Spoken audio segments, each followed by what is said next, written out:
اللہ مگر، ما ظہر منہا جو ظاہر ہو جائے اس میں سے، ہاں سے مراد زینت ہے، اس زینت میں سے جو خود ظاہر ہو جائے. زینت سے مراد آرائش ہے، خوبصورتی ہے. اس کا اطلاق 3 چیزوں پر ہوتا ہے.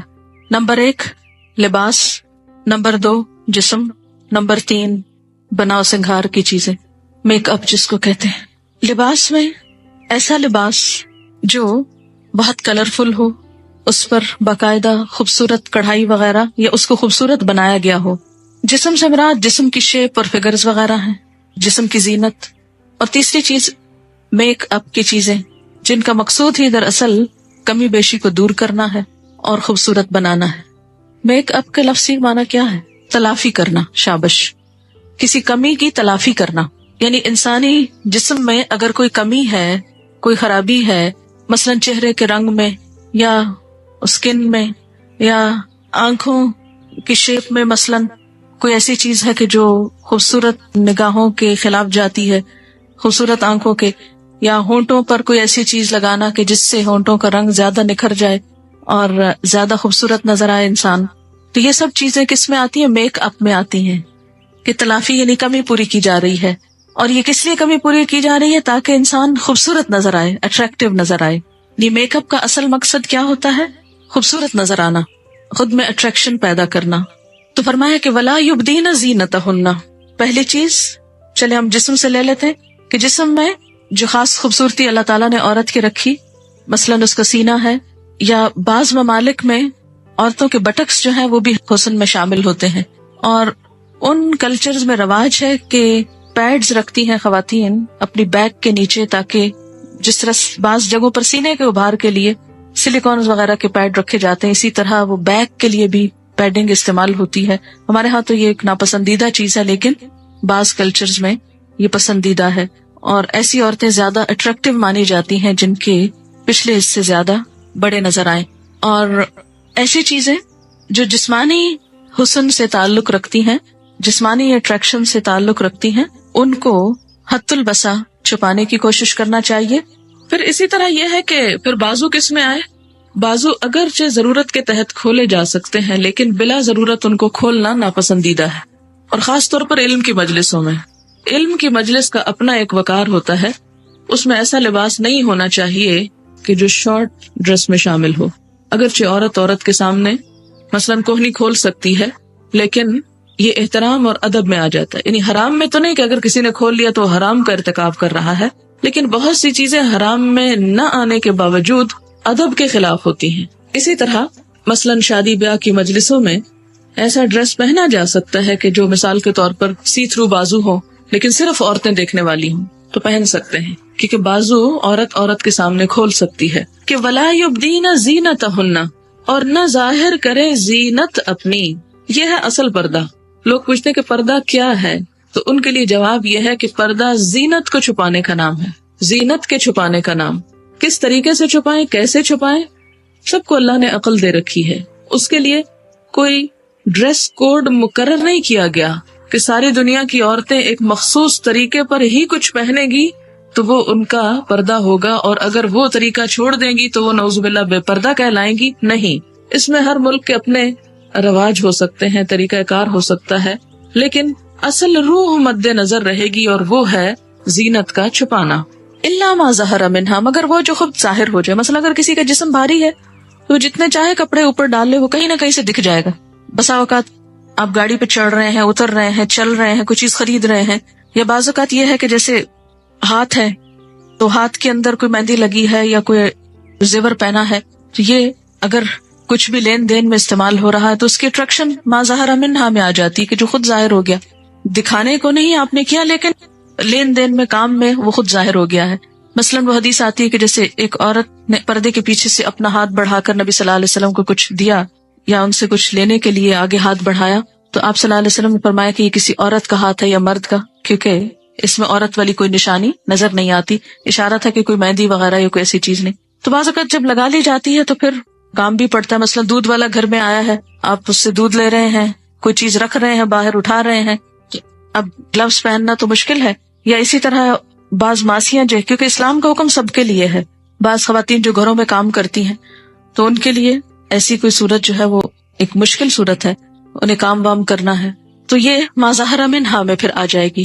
اسی طرح اگر آپ چہرے کا باقی حسن چھپا بھی لیں تو آنکھوں سے آپ کو دیکھنا ہے, تو دیکھتے وقت اس میں نگاہوں کا جو آنکھوں میں جو حسن ہے یا اٹریکشن ہے وہ بھی زینت میں شامل ہے, لیکن اس کو ڈھانپنا بسا اوقات ناممکن ہو جاتا ہے کہ راستہ دیکھنا ہے یا کوئی چیز دیکھنا ہے, جیسے بازار وغیرہ میں اگر آپ کچھ خرید رہے ہیں تو اس کو آپ اس کا کلر پہچاننا اور بہت سی چیزیں ایک مشکل پیدا ہو جاتی ہے. تو ایسی صورت میں پھر یہ کہ آنکھوں پر اور میک اپ نہ کیا جائے یا ان کو مزید نکھارنے کا انتظام نہ کیا جائے. اسی طرح جیسے بعض اسکالرز کے نزدیک ما ظہر منہا میں ہاتھ اور چہرہ بھی آتا ہے.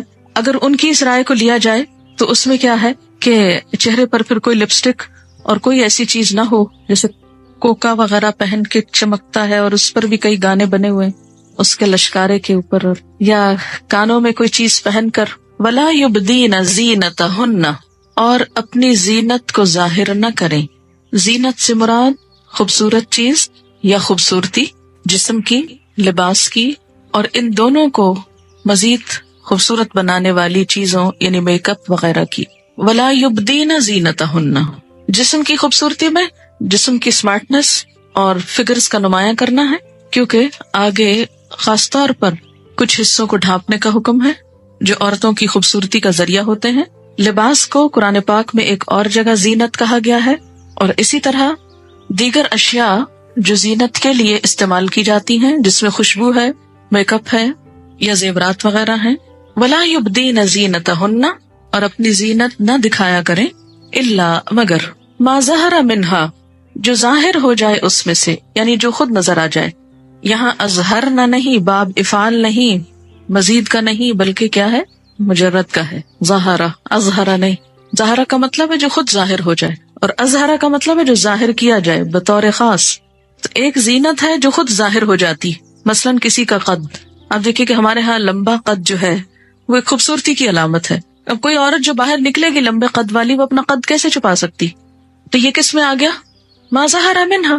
اسی طرح لباس جو اندرون خانہ پہنا جاتا ہے اس کا مقصد تو ہے ہی زینت, لیکن حجاب جو اس زینت کو چھپانے کے لیے استعمال ہوتا ہے بسا اوقات اس کے اندر بھی کچھ نہ کچھ زینت کی چیز ہو سکتی ہے جو بطور خاص زینت نہیں دی جاتی, لیکن اس کی مثلاً اچھا کپڑا ہے, صاف ستھرا ہے, استری شدہ ہے, اور اسی طرح بعض اوقات سینے کے انداز میں صفائی ہے, تو وہ اوڑھنے میں پھر ایک زینت کچھ نہ کچھ نمایاں ہو ہی جاتی ہے. اسی طرح اس کو پہننے کے باوجود بسا اوقات جسم کی کچھ شیپ معلوم ہو ہی جاتی ہے. تو یہ ایسی چیزیں ہیں کہ جن کو چھپایا نہیں جا سکتا, یہ خود ظاہر ہو رہی ہیں. یا ایسے ہی ہاتھ ہے اور اس پر اگر کوئی انگوٹھی ہے, تو یہ تمام چیزیں ما ظہر منہا ہے, جن کا چھپانا ناممکن ہے, جن کو چھپایا ہی نہیں جا سکتا, یا جن کو چھپانے میں بے پناہ دقت ہے, ایک مشقت ہے. اسی طرح اگر آپ کوٹ پہنتے ہیں, گاؤنز وغیرہ جیسے پہنتے ہیں اپنے اندر کے لباس کو چھپانے کے لیے, تو اس میں آپ دیکھیں کہ اسی لیے کہا جاتا ہے کہ گاؤنز ایسے کلرز کے نہ ہو کہ جو خوشنما کلرز میں آتے ہیں, اٹریکٹیو کلرز یعنی ڈل کلرز ہونے چاہیے. اب یہ ہے کہ اس کے باوجود گاؤن کا اپنا کپڑا جو ہے وہ بھی چاہے وہ ڈل کلر ہی کیوں نہ ہو, اس میں بھی ایک زینت موجود ہے, تو اب اس کو تو نہیں چھپایا جا سکتا. یا ایک چادر اوڑی ہوئی ہے تو چادر کپڑے کے اندر بھی کچھ نہ کچھ زینت ہو سکتا, اگرچہ وہ یہ تو نہیں کہ آپ کڑھائی کی چادریں لے کے باہر چل پڑے, لیکن ایک عام سادہ باوقار چادر بھی آپ لیں گے تو اس کے اندر بھی ایک زینت کی چیز بہرحال موجود ہوگی. کہ کوئی بھی عورت کا ڈریس جو ہے اس کے اندر ایک نزاکت اور نفاست تو پائی ہی جاتی ہے. پھر اسی طرح یہ ہے کہ بعض اوقات ہوا سے چادر اڑ جاتی ہے تو خود ہی ظاہر ہو گیا, آپ نے تو نہیں اس کو اڑایا, لیکن اگر آپ نے اس کو باندھا ہی نہیں اور اڑ کے کہیں اور جا پڑی ہے تو پھر آپ کو سوروار ہوں گے. وَلْيَضْرِبْنَ, اور زینت کو چھپانے کے لیے کیا کریں, چاہیے کہ ڈالیں. ضرب یضرب ہوتا ہے مارنے کے لیے, لیکن آپ جانتے ہیں کہ ضرب کا لفظ کئی معنوں میں استعمال ہوتا ہے, تو مراد یہ ہے کہ ڈالیں. بخمرہن, اپنے خمار. خمر کس کی جمع ہے, خمار کی. یہ لفظ خمر سے نکلا ہے, خے میم رے. خمر کس کو کہتے ہیں, شراب کو بھی کہتے ہیں. بیسیکلی شراب کو نہیں کہتے, نشاور چیز کو کہتے ہیں. الخمر عربی میں اس کی تعریف بیان کی گئی ہے, الخمر ما خامر العقل. خمر وہ ہوتی ہے جو عقل کو ڈھانپ لیتی ہے. تو خمار کیا چیز ہے پھر, وہ چیز جس کے ذریعے کوئی دوسری چیز چھپ جائے. لفظی معنی ایسی چیز جس سے دوسری چیز چھپ جائے, جو کسی چیز کو ڈھانپنے کے لیے، چھپانے کے لیے ہو. عرف عام میں وہ کپڑا جس سے عورت کا سر اور سینہ ڈھک جائے. عربوں کے ہاں خمار سر کے کپڑے کے لیے استعمال ہوتا تھا، جسے آپ اسکارف کہہ سکتے ہیں. مقصد کیا ہوتا ہے؟ چھپانا. خمار ایسا ہی ہے جیسے دوسرے ڈریس کے مختلف نام ہیں، مثلاً شرٹ، قمیص، شلوار. انگریزی میں کچھ اور نام ہے، ٹراؤزر ہے، ٹی شرٹ ہے، شرٹ ہے، کیپ ہوتا ہے مردوں کے لیے. تو اسی طرح عربی زبان میں عورتوں کے جو ڈریس کس کس پرپز کے لیے استعمال ہوتے ہیں، اس میں قمیص اس لانگ ڈریس کے لیے استعمال ہوتا ہے جسے ہم میکسی بولتے ہیں عام طور پر، اور خمار سر کے کپڑے کے لیے. یعنی خمار کا لفظ ہی سر کا کپڑا ہے، کیونکہ بہت سے لوگ یہ حجت کرتے ہیں کہ قرآن میں کہیں سر ڈھکنے کا لفظ ہی نہیں، تو آپ کیوں سر ڈھانکنے کو کہتے ہیں؟ تو یہ جو لفظ ہے یہ بذات خود بتاتا ہے کہ سر ڈھانکنا ضروری ہے. اور یہاں یہ بتایا جا رہا ہے کہ وہ چاہیے کہ ڈالیں بخمرہن، اپنے خمار، اپنے دوپٹے یا اسکارف، کیونکہ ہر کلچر میں سر کے کپڑے کا نام مختلف ہے. کہیں پر کیا آتا ہے؟ دوپٹہ کہتے ہیں، کہیں اسکارف کہتے ہیں، کہیں چادر کہتے ہیں، کہیں ہوڈ ہو سکتا ہے، کچھ بھی. کہاں ڈالیں؟ سر پہ تو ہوگا ہی. علی جیوبہن، اپنے گریبانوں پر ڈالیں. یعنی سر کا کپڑا اتنا ہونا چاہیے کہ جس سے خاص طور پر گریبان یعنی گلا اور سینہ ڈھک جائے، کیونکہ عورت کی زینت اس کے گلے میں بھی ہے، اس کے کانوں میں بھی ہے، اس کے سینے میں بھی ہے.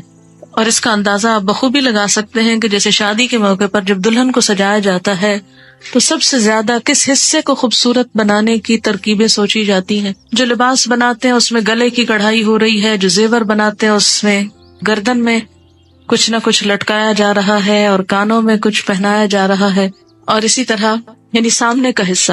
عرب عورتوں کے ہاں رواج کیا تھا کہ وہ اپنی زینت کو ظاہر کرنے کے لیے سر کے اوپر کپڑا اس طرح باندھتی کہ باندھ کر اس کو پیچھے پھینک دیتی، آگے نہیں لاتی تھی. تو اس سے سب کچھ ایکسپوز ہو جاتا تھا. پوری عورت کی زینت کی جگہ یعنی سینہ، گلا، کان اور گردن یہ ساری کی ساری ننگی ہوتی تھی. تو اسلام نے کیا کہا کہ عورت کیا کرے؟ اپنے دوپٹے اپنے گریبان پر بھی ڈالے. جیوب لفظ ہے جیب کی، جس کو ہم اردو میں جیب کہتے ہیں. تو جیب کہتے ہیں گریبان کو، گریبان یعنی سامنے کا. آپ نے دیکھا ہوگا کہ جیب کہاں لگائی جاتی ہے عموماً؟ اس جگہ نا، سینے کے اوپر لگتی ہے. فرمایا کہ چاہیے کہ ڈالے رکھیں اپنے خمار. اچھا، اب آپ دیکھیں کہ خمار کا لفظی معنی بتاتا ہے ایسی چیز جس سے دوسری ڈھانک لی جائے. تو اس سے کیا پتہ چلتا ہے کہ دوپٹہ جو سطر چھپانے کے لیے استعمال ہو وہ کیسا ہو، یا اسکارف جو سطر چھپانے کے لیے ہو وہ ٹرانسپیرنٹ نہ ہو، باریک نہ ہو، کہ جس سے ڈھانپنے کا کام نہ لیا جا رہا ہو، بلکہ اس کے پہننے کے باوجود انسان ایسا ہو جیسے اس نے کچھ نہیں پہنا ہوا، کہ اس میں سے سب کچھ نظر آ رہا ہو. نبی صلی اللہ علیہ وسلم نے ان عورتوں کے بارے میں بہت سخت الفاظ استعمال کیے ہیں کہ جو لباس پہن کر بھی ننگی رہیں، یعنی ایسا سی تھرو لباس ہو کہ اس کے اندر سے سب کچھ جھلک رہا ہو. وہ عائشہ فرماتی کہ جب سورہ نور نازل ہوئی اور نبی صلی اللہ علیہ وسلم سے اس کو سن کر لوگ اپنے گھروں کی طرف پلٹے اور جا کر انہوں نے اپنی بیویوں، بیٹیوں، بہنوں کو اس کی آیات سنائیں، تو انصار کی عورتوں میں سے کوئی ایک ایسی نہ تھی جو ان الفاظ کو سن کر اپنی جگہ بیٹھی رہ گئی ہو. ہر ایک اٹھی اور کسی نے اپنا کمر پٹا کھول کر یعنی بیلٹ جو ہوتی ہے، کسی نے چادر اٹھا کر فوراً اس کا دوپٹہ بنایا اور اوڑھ لیا. دوسرے روز صبح کی نماز کے وقت جتنی عورتیں مسجد نبوی میں حاضر ہوئیں سب دوپٹے اوڑھے ہوئے تھی، اور ایک اور روایت میں آتا ہے کہ یوں لگ رہی تھی جیسے سیاہ کبے ہوں، یعنی ڈھکی ہوئی تھی اس طرح کہ جیسے سیاہ کبے. اسی سے پھر وہ رواج نکلا کالے آؤٹ ڈور ڈریس کا. اور اس سلسلے میں حضرت عائشہ کی ایک روایت میں مزید تفصیل یہ آتی ہے کہ عورتوں نے باریک کپڑے چھوڑ کر اپنے موٹے موٹے کپڑے چھانٹے اور ان کے دوپٹے بنائے، کیونکہ چادر ایسی نہیں ہونی چاہیے یا اسکارف ایسا نہیں ہونا چاہیے کہ پھر جس کے اندر سے کچھ جھلک رہا ہو. اسی طرح ایک اور روایت میں آتا ہے کہ دہیہ کلبی کہتے ہیں، دہیہ کلبی، کہ نبی صلی اللہ علیہ وسلم کے پاس مصر کی بنی ہوئی باریک ململ قباتی آئی. آپ نے اس میں سے ایک ٹکڑا مجھے دیا اور فرمایا ایک حصہ پھاڑ کر اپنا کرتا بنا لو اور ایک حصہ اپنی بیوی کو دوپٹہ بنانے کے لیے دے دو، مگر ان سے کہنا کہ تجعل تحتہ ثوبا لا یصفھا، کہ اس کے نیچے باریک دوپٹے کے نیچے ایک اور کپڑا لگا لیں تاکہ جسم کی ساخت اندر سے نہ جھلکے. اسے ابو داؤد نے کتاب اللباس میں ذکر کیا ہے، یعنی چادر ایسی ہو کہ جس کے اندر سے اندر کی ساخت چھپ جائے کہ وہ نہ نظر آئے، کیونکہ ہمارے ہاں عموماً اس کے احتیاط نہیں برتی جاتی. کہتے ہیں کہ چونکہ دوپٹے کا حکم ہے یا چادر کا تو وہ باریک ہو یا موٹا ہو یا جیسا بھی ہو، اسی لیے اگر کوئی ایسا اسکارف آپ پہن رہے ہیں یا ایسا دوپٹہ لے رہے ہیں جس کے اندر سے چلکتا ہے تو بالوں کو مزید چھپانے کے لیے ان کو اندر سے کوئی اور کپڑا پہنے تاکہ زینت چھپ جائے، کیونکہ عورت کے بال زینت میں شامل ہیں. اسی لیے تو آپ دیکھیں کہ بال کٹوانے پر اور بالوں کی خوبصورتی کے لیے کئی قسم کے طریقے ہیں. ایک اور صحابی کہتے ہیں کہ جس دن سورت نور نازل ہوئی تو میں اتفاق سے رات کو اپنی چھت پہ گیا اور میں نے دیکھا کہ گھروں میں دیے جل رہے ہیں. تو میں نے آ کر اپنی بیوی سے پوچھا آج گھروں میں روشنی کیوں ہے؟ تو انہوں نے بتایا کہ چونکہ سورت نور نازل ہوئی ہے اور ہر عورت اپنے صبح نکلنے کے لیے اپنے آپ کو چھپانے کا انتظام کر رہی ہے، تو اس سے آپ اندازہ لگائیں کہ ان کے ہاں حکم کی تعمیل کتنی جلدی ہوتی تھی. ہمارے ہاں مختلف طرح کی تعویلیں پیش کی جاتی ہیں. ابھی ہم جاب میں ہیں، جاب کے کچھ تقاضے ہیں، ریٹائر ہو جائیں گے پھر کریں گے. بعض اوقات یہ ہے کہ ابھی لڑکیوں کے رشتے نہیں ہوئے، رشتے ہو جائیں تو پھر ایسا کریں گے، اور اسی قسم کے بہت سے چیزیں ذہن میں لا کر ایک حکم کو مؤخر کرتے چلے جاتے ہیں اور کرتے چلے جاتے ہیں. تو ایسی صورت میں جب اللہ تعالیٰ کا حکم آ جائے تو ایمان کا تقاضا یہ ہے کہ انسان پھر اس پر دیر نہ لگائے، کیونکہ کوئی پتہ نہیں کہ کب اللہ کے ہاں حاضری کا وقت آ جائے. کیونکہ دنیا سے تو انسان چھٹ سکتا ہے لیکن وہاں سے نہیں چھٹ سکے. پھر اسی طرح ایک اور بات یہ یاد رکھیں کہ بہت سے لوگ اس پر حجت کرتے ہیں کہ جی صرف سینہ چھپانے کا حکم ہے قرآن میں، سر چھپانے کا تو کہیں حکم ہی نہیں ہے اور چہرہ چھپانے کا بھی نہیں کہا گیا. تو جب سر بھی نہیں چھپانا اور چہرہ بھی نہیں چھپانا اور زیور بھی نہیں چھپانا تو چھپانا کیا ہے؟ وَلَا يُبْدِينَ زِينَتَهُنَّ، اور اپنی زینت کو نہ ظاہر کیا کریں، اپنی خوبصورتی نہ دکھائیں، اپنا بناؤ سنگھار نہ دکھائیں، الا مگر کس کو؟ نمبر 1 لِبُعُولَتِهِنَّ، اپنے شوہروں. یاد رکھیے سب سے پہلا حق عورت کی زینت دیکھنے کا اس کے شوہر کا ہے، کسی اور سے پہلے. الا لِبُعُولَتِهِنَّ. ہمارے ہاں حال کیا ہے؟ جب شوہر کے گھر آنے کا وقت ہوتا ہے تو عورت میلی کچیلی ہے، سب دن کے کام کر کے تھکی ہوئی، بال بکھرے ہوئے، کپڑے میلے اور کسی قسم کی کوئی زینت نہیں. اور اگر بچے چھوٹے ہوں تو مزید حالت خراب ہے. اور جس وقت بازار جانا ہو نامحرموں کے بیچ میں تو بالکل قرآن کے اپوزٹ پوری زینت کے ساتھ. چلیے آپ کہیں گے ہم بازار تو نہیں جاتے، لیکن ایون ہم خواتین کی محفلوں میں جاتے ہوئے بھی یا شادی بیاہ کے زیب و زینت کا اہتمام کرتے ہیں، لیکن کبھی نہیں سوچا کہ شوہر کے لیے زینت ہو. اور یہ نقطہ جب مس کرتی ہے عورت تو پھر نقصان اٹھاتی ہے، اس لیے کہ شوہر کو اپنی بیوی میں تو کوئی خوبصورتی نظر نہیں آتی، کوئی حسن نظر نہیں آتا، تو وہ پھر کہاں سے تسکین کرے؟ ظاہر ہے وہ اور عورتوں کو دیکھ کر کرے گا. تو ویلیوز پلٹ گئی نا. تو اصل چیز کیا ہے کہ ہر عورت اپنے شوہر کے لیے خوبصورت ہو، نہ کہ اس کے شوہر کے لیے کوئی دوسری عورت خوبصورت ہو اور وہ کسی اور آدمی کے لیے خوبصورتی کا سبب بنی ہوئی ہو. یہ ایک غیر فطری طریقہ ہے. فطری طریقہ کیا ہے کہ جہاں اللہ نے حلال قرار دی زینت کا اظہار، وہاں خوب زینت کرے، لیکن شیطان اس کو تو مشکل بناتا ہے. اچھا، اس کی بنیادی وجہ کیا ہوتی ہے؟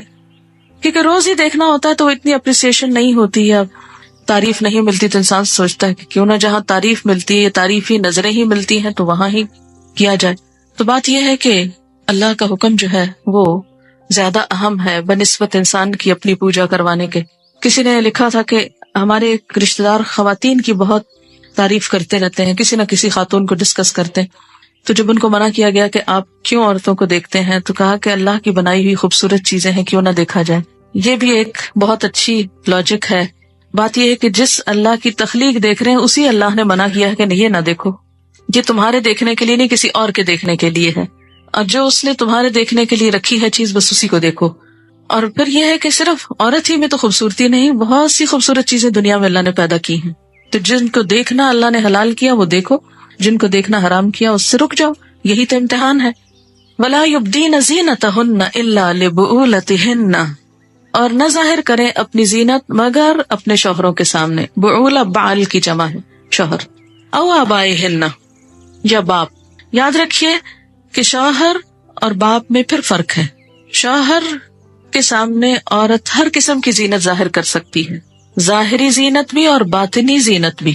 زینت پھر دو طرح کی ہوتی، ایک ظاہری اور ایک باطنی. باقی رشتہ داروں کے سامنے صرف ظاہری زینت اور شوہر کے سامنے دونوں زینتیں، اسی لیے اس کا ذکر سب سے پہلے آیا۔ ظاہری زینت کون سی ہے؟ مثلا لباس کی زینت ہے، چہرے پہ اگر کچھ میک اپ ہے یا کچھ زیور وغیرہ پہنے ہوئے ہیں، یہ تو ظاہری زینت ہے۔ تو باطنی زینت جو ہے وہ جسمانی زینت ہے۔ تو شوہر کے لیے باطنی زینت اور ظاہری زینت دونوں کا اظہار جائز ہے، جبکہ باپ کے سامنے یا شوہر کے باپ کے سامنے یا او آبائہن او آباء بعولتہن، اپنے باپ یا شوہروں کے باپ یعنی خسر یا سسر جس کو کہتے ہیں، او ابنائہن یا اپنے بیٹے، او ابناء بعولتہن یا اپنے شوہروں کے بیٹے یعنی سوتیلے بیٹے، او اخوانہن یا اپنے بھائی، او بنی یا بیٹے اخوانہن اپنے بھائیوں کے، کون ہوئے؟ بھتیجے، او بنی اخواتہن یا بیٹے بہنوں کے، اپنی بہنوں کے۔ اور یاد رکھیے کہ اس میں سگے سوتیلے سب شامل ہیں، بھائی اور بہنوں میں، ان سب کے سامنے۔ اچھا یاد رکھیے کہ نہ چچا کا ذکر آیا نہ ماموں کا آیا ہے، لیکن وہ دوسری جگہ سے پتہ چلتا ہے، حدیث سے پتہ چلتا ہے۔ تو جو لوگ صرف قرآن کی بات مانتے ہیں ان کو پھر ان کے سامنے بھی نہیں آنا چاہیے۔ اچھا، یہاں جو قرآن نے مردوں کا ذکر کر دیا، اس کے علاوہ یہ ہے کہ باقی مرد جو ہیں ان کا آپ کو پہلے ہی بتا دیا کہ ایک تو ابدی محرم ہے اور دوسرے وقتی محرم اور ایک غیر نامحرم اور ایک رشتہ دار نامحرم۔ اس میں مزید تھوڑی سی وضاحت کرتی چلو، پیچھے ایک دو احادیث سے تو وضاحت کی گئی ہے لیکن کچھ چیزیں اور واضح ہو جائیں۔ پہلی بات تو یہ کہ سگے چچا اور ماموں تو درکنار، رضائی چچا اور ماموں سے بھی پردہ کرنے کی اجازت نہیں ہے، یعنی ان کے سامنے بھی آ سکتے ہیں۔ یعنی دودھ شریک رضاعت ہمارے ہاں ذرا عام نہیں ہے، عربوں کے ہاں بہت لوگ ایک دوسرے کو دودھ پلاتے تھے جس سے بہت سے رشتے وجود میں آ جاتے۔ رضاعت ان سارے رشتوں کو حلال کر دیتی ہے جو نسب کرتا ہے، یعنی نسب کی وجہ سے جو تعلق پیدا ہوتا ہے وہی رضاعت کی وجہ سے ہوتا ہے۔ صحیح بخاری میں بھی الفاظ کچھ اس طرح آتے ہیں کہ رضاعت سے وہ رشتے بھی حرام ہو جاتے ہیں جو نسب کی وجہ سے ہوتے ہیں، یعنی جن سے نکاح نہیں کیا جا سکتا۔ مراد یہ ہے کہ جو محرم ہو گئے، اور محرم کا لفظ بھی اسی سے ہے جس سے نکاح حرام ہو۔ اب اسی طرح یہ ہے کہ جو رشتہ دار ابدی حرمت میں نہیں آتے، ایسی صورت میں بے تکلف زینت کے ساتھ نہیں آ سکتے ان کے سامنے، جیسے سالی اپنے بہنوئی کے سامنے چہرے اور ہاتھوں کا تو کوئی پردہ نہیں، لیکن اگر میک اپ وغیرہ کیا ہوا ہے یا زینت ہے زیادہ تو اس میں احتیاط برتنی چاہیے، کیونکہ آپ دیکھتے ہیں کہ بعض اوقات ایسے ایسے حادثے پیش آ جاتے ہیں کہ بیوی ناپسند آنے لگتی اور سالی پہ نظر ہو جاتی ہے۔ تو یہ اسی وجہ سے زینت کا وہ اظہار ان کے سامنے نہیں ہونا چاہیے کہ جو اپنے بھائیوں کے سامنے ہو سکتا ہے۔ اسی طرح چچا زاد بہن بھائی جو ہیں، کزنز جو ہیں، ان کے سامنے ینگ ایج میں تو بہت ہی احتیاط برتنے کی ضرورت ہے، لیکن جب ہر ایک اپنے اپنے شادی شدہ اپنے اپنے گھروں میں ہو جائے تو وہ بھی رشتہ دار نامحرم میں آ جاتے ہیں، لیکن ان کے سامنے بھی چہرہ اور ہاتھ بوقت ضرورت کھولا جا سکتا ہے، جس میں آپ دیکھیں مثال کیا ہے، اس کی دلیل کیا ہے۔ حضرت ام ہانی ابو طالب کی بیٹی تھی اور نبی صلی اللہ علیہ وسلم کی چچا زاد بہن تھی، آخر وقت تک حضور کے سامنے ہوتی رہی اور منہ اور چہرے کا پردہ انہوں نے آپ سے کبھی نہیں کیا، جس سے کیا پتہ چلتا ہے کہ بڑی عمر میں جو نامحرم رشتہ دار آتے ہیں ان کے سامنے عورت آ سکتی ہے۔ پھر اسی طرح ایک اور روایت ہے کہ حضرت عباس اپنے بیٹے فضل کو اور ربیعہ بن حارث بن عبد المطلب نبی صلی اللہ علیہ وسلم کے حقیقی چچا زاد بھائی اپنے بیٹے عبد المطلب کو نبی صلی اللہ علیہ وسلم کے ہاں یہ کہہ کر بھیجتے ہیں، اب تم لوگ جوان ہو گئے ہو، تمہیں جب تک روزگار نہ ملے تمہاری شادیاں نہیں ہو سکتی، لہٰذا تم حضور صلی اللہ علیہ وسلم کے پاس جا کر نوکری کی درخواست کرو۔ یہ دونوں حضرت زینب کے مکان پر حضور کی خدمت میں حاضر ہوئے۔ حضرت زینب فضل کی حقیقی پھوپھی زاد بہن تھی اور عبد المطلب بن ربیعہ کے والد سے بھی ان کا وہی رشتہ جو فضل سے، لیکن وہ ان دونوں کے سامنے نہیں ہوتی، کیوں؟ ینگ تھے۔ تو اس سے یہ بات آپ پہ واضح ہو گئی ہوگی کہ ینگسٹرز جو ہیں وہ کزنز ایک دوسرے کے سامنے نہیں آ سکتے، لیکن حضرت ام ہانی جو تھی عمر رسیدہ تھی اور حضور کے سامنے آتی رہی، تو جب عمر بڑی ہو جائے تو پھر اس صورت میں پابندیاں کم ہو جاتی ہیں۔ پھر اسی طرح یہ ہے کہ جس رشتے میں شبہ پڑ جائے وہاں احتیاط لازم ہے۔ وہ بنی اخواتہن یا بھانجے، او نسائہن یا اپنی عورتیں۔ اپنی عورتوں سے مراد کیا ہے؟ اپنی جانی پہچانی عورتیں، ایسی عورتیں کہ جن سے کسی برائی کا اندیشہ نہیں، نہ بری نظروں کا اور نہ ہی برائی کی طرف لے جانے کا۔ بعض نے اس سے مراد مسلمان عورتیں کہا اور کہا کہ غیر مسلم عورتیں جو ہیں ان کے سامنے زینت نہیں ظاہر کرنی چاہیے، لیکن جو اصل معنی اس کا کیا گیا ہے اور امام راضی کے نزدیک جو صحیح مذہب ہے اور جو راجح رائے ہے، اس کا مطلب کیا ہے کہ اپنی جان پہچان کی ایسی عورتیں کہ جو فاحشہ نہیں، بدکار نہیں، پروسٹیٹیوٹس نہیں، یا کسی برائی کی طرف لے جانے والی نہیں، یا عورت کے حسن کو کہیں اور ڈسکرائب کرنے والی نہیں، بلیک میل کرنے والی نہیں، یعنی جانی بوجھی تعلقات والی عورتیں، ہاں وہ مسلم ہوں یا غیر مسلم ہوں، کیونکہ اس کی تائید میں وہ احادیث بھی آتی ہیں جس میں ازواج مطہرات کے بعض اوقات یہودی یا عیسائی عورتیں آتی تھیں۔ تو اصل چیز مذہبی اختلاف نہیں، اخلاقی حالت ہے، اور اس میں خاص طور پر ایک تو انڈرسٹوڈ ہے وہ عورتیں جن کو فاحشہ عورتیں کہا جاتا ہے، جیسے پروسٹیٹیوٹس وغیرہ۔ کیوں؟ اس لیے کہ ایک تو ان کی اپنی شرم و حیا جو ہے وہ ختم ہوتی ہے، اور جب آپ ایسے لوگوں کے پاس اٹھتے بیٹھتے ہیں جن کے اندر کوئی حیا نہیں تو وہ رنگ چڑھنے کا اندیشہ ہوتا ہے۔ یعنی ان کی عورتیں، ان جیسی شریف عورتیں، یعنی اپنے جیسے اخلاق کردار کی۔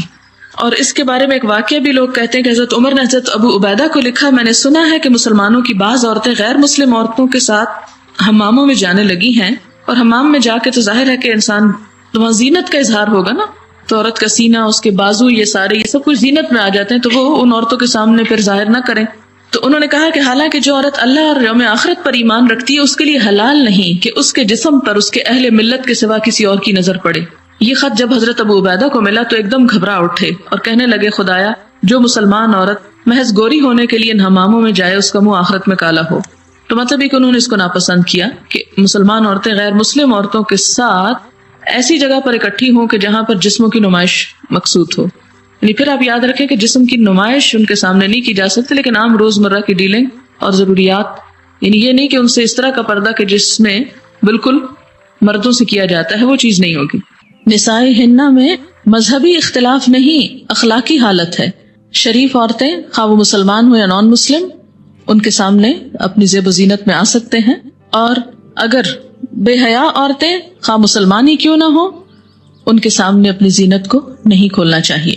اور ان کے سامنے بھی کیا زینت؟ وہی جو باپ، بھائی، بیٹے کے سامنے ہے۔